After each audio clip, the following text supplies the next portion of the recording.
Hi! Good morning po sa inyong lahat. My name is John Kevin Paunel at nandito po tayo ngayon sa harap ng Aryan Bungalow, which is a project of Highview Haciendas located here in Barangay Santo Rosario, Magalang, Pampanga. This model unit ay meron pong minimum lot area na 77 square meters at floor area na nasa 32 square meters. Meron po itong 2 bedrooms, 1 toilet and bathroom at meron po itong 1 carport. But before we proceed on the further details of this model unit, if hindi ka pa nakasubscribe, please click that subscribe button and hit that notification bell para ma-update po kayo sa mga susunod nating videos. Alam ko po excited na sila, kaya wag na po nating patagalin. Let's begin! Kung naghahanap po kayo ng housing project here in Pampanga na malapit sa Clark International Airport, perfect ang ganitong klaseng model unit na ang price po nito is below 2 million only na pwede niyo po makita sa aming description box. At pag-usapan po natin ngayon ang details ng model unit na ito. Sabi natin sa intro kanina, it has a minimum lot area of 77 square meters. By the way, this is just a model unit. So makikita po natin dito na yung setback niya hanggang dito po siya. Pero yung pinaka-actual turnover, mag-add pa ho tayo ng another 1 meter space dito sa harap. So mas lalapad po yung espasyo natin sa harap. Kaya naging 77 square meters po. At ang Aryan Bungalow po natin, it is a single attached model unit. Ibig sabihin po, this is a unit na wala po siyang second floor. At the same time, yung bahay is sagad doon sa pinaka-property line. Kaya meron po siyang single firewall. So, aside po doon sa mga nabanggit po natin, gusto ko rin pong pag-usapan po yung kanila pong ginamit na color scheme. As you can see, meron pong ginamit na green po dito at saka medyo cream and then white color accent. So napaka maganda po yung kanyang combination. Yung sa harap, by the way, kanina po nabanggit po na nag-add po ng another 1 meter. So sa tansya po natin, halos nasa 4 meter setback na yung space po natin. Kung saan ito pong frontage po natin, pwede po na tayong mag-setup po dito ng basic landscaping. At mamaya, papakita po natin sa loob. Ito, by the way, ito yung ating mga 2-panel sliding glass window. As you can see, meron po mga fixed window dito sa taas niya. At dito po sa area na ito, this will be your walkway. At the same time, your main carport. Yung ating pinaka-property line, hanggang dito po siya. So since nadagdagan tayo ng 1 meter space po dito, if you have a sedan or SUV like Fortuner, I think kasyang-kasya na po siya dito sa ating pinaka-main carport. Pagkatapos po, dito po sa gilid, meron tayong mga setback space na nasa almost 1.5 meter space dito po. Yan, connected po yan dito sa pinaka-back area of the model unit.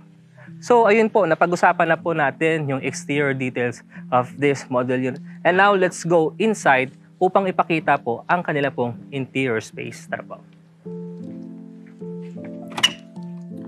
Sa pagpasok po natin, napaka-aliwalas po ng interior space ng Aryan Bungalow. Actually, if you are a minimalist, perfect po ang ganitong klaseng model unit sa inyo sapagkat napakaganda po ng espasyo niya upang isetup ang inyong mga gamit. Lalong-lalo na po kung meron po kayo ng maximum of 5 family members, so pwedeng-pwede po ang mga ganitong klaseng model unit po sa inyo. Pagpasok natin, we will be greeted by their formal living area. As you can see, ito po yung kanila pong sofa. By the way, this is just a dressed up model unit. So, ibig sabihin lahat na makikita natin na mga available furnitures and fixtures here are just sample interior design at hindi talaga sila kasama po sa turnover. So, dito po pwede kayong maglagay po ng center table. And then, napansin ko din po na yung kanila pong flooring is meron po silang vinyl tiles na ginamit po dito. Pagkatapos yung height floor to ceiling estimated mga nasa 9 feet. At the same time, meron po tayong available na 2-panel sliding glass window and in this area, so it gives natural lighting. Ang kagandahan po nito, pwede nyo pong isetup ang inyo pong TV console in this wall. Since this is just an open concept space, kaya lahat po ng detail dito sa loob po ng Aryan Bungalow is kitang-kita na makikita po nandito na gumamit po sila ng 4-seater dining table. At pag-proceed po natin dito, meron po silang kitchen countertop. Meron pong cabinet po dito na may naka-install na ceramic floor tiles. At the same time, another ceramic tiles na naka-wall clad dito po sa ating kitchen countertop. At meron tayong available na electrical outlet dito. Meron din pong spasyo dito for a refrigerator. At ayan, bago po natin puntahan yung mga available bedrooms, let's check po yung toilet and bathroom. At sa pagpasok po natin dito sa toilet and bathroom, so napakaliwalas naman po pala niya. By the way, yung ginamit po na pintuan, this is a PVC flush door. At ganoon na rin po yung ating door jamb. PVC na rin po siya. At we have a wall mount lavatory, water closet, at meron pong wall tile cladding na halfway po yung pagkaka-install.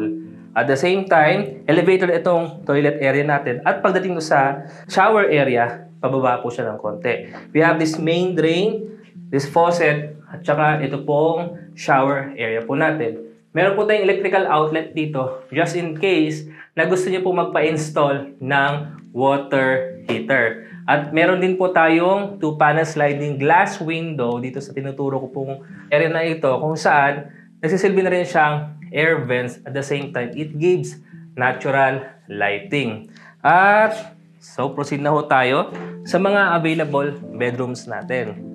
Gaya po nang nabanggit natin kanina sa ating introduction, we have 2 available bedroom. Let's check the bedroom number 1 dito po sa tinuturo ko. At pagpasok po natin, so napaka-cute naman po nung space natin dito. As you can see, gumamit po sila dito ng single size bed. And you still have enough space for a side table.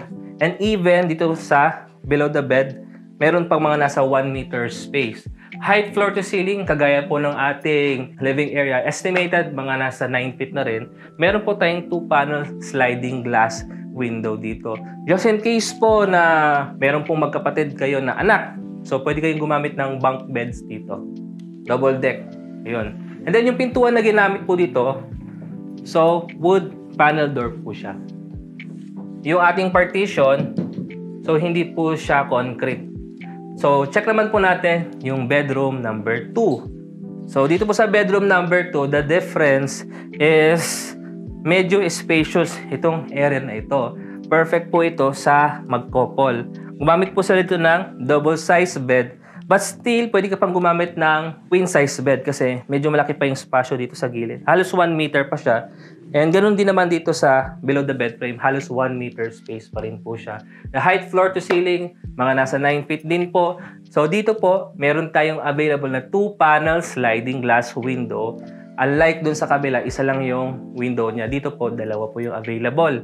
Meron na rin pong mga electrical outlet. Napansin ko, isa po dito sa pinakalikod ng side table at another 2 electrical outlet dito sa below the bed frame. Meron po tayong single electrical outlet for air condition. Just in case po magpapa-install po sila ng aircon, meron na pong abang po doon. Kagaya po ng bedroom number 1, wood panel door na rin po yung kanilang pintuan dito. And yung door jamb, this is a steel door jamb. Okay, so nakita na po natin yung mga bedrooms and the interior space, pati yung toilet and bathroom. And now let's check yung available space dito sa likod. So, outside or dito sa pinaka back area of the Aryan Bungalow, meron tayong available na laundry countertop dito. So yung height niya, sakto lang. As in, sa height kong ito, hindi naman ako nahihirapan pag just in case gusto ko maglaba. Meron tayong faucet dito at electrical outlet. Just in case, dito nyo po i-set up ang inyong washing machine. Tapos yung ating setback sa likod, mahigit 2 meters setback space po siya. Yan, all the way straight hanggang dito po sa ating side, papunta po sa pinaka main carport. Pwede nyo rin pong extend ito just in case na mag-add kayo ng additional bedroom dito sa lugar na ito. So now na napag-usapan na po natin ang interior and exterior details of the Aryan Bungalow, let's now go into the actual area kung saan itatayo po yung mga model units natin. At nandito po tayo ngayon sa actual site kung saan itatayo ang mga available Aryan Bungalow po natin. So this is the Phase 4. By the way, yung mga itatayo po natin since kaka-launch pa lang po ng Phase 4 ng Highview Haciendas is banda pong malapit na sa perimeter.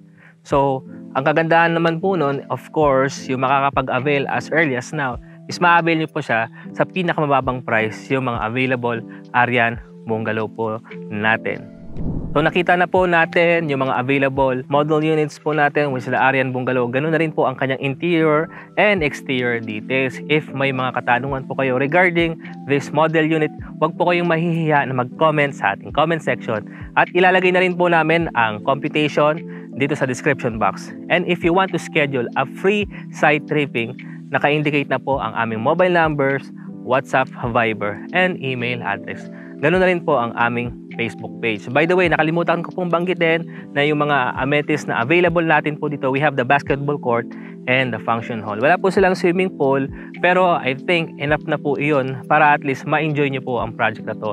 At ang gandaan po nito ay malapit po tayo sa New Clark International Airport, sa Santa Ynez Exit, NLEX. At the same time, may malapit po tayo na public market. At marami pa pong iba. So yun lamang po, maraming salamat po sa inyong pagsubaybay and see you on the next video.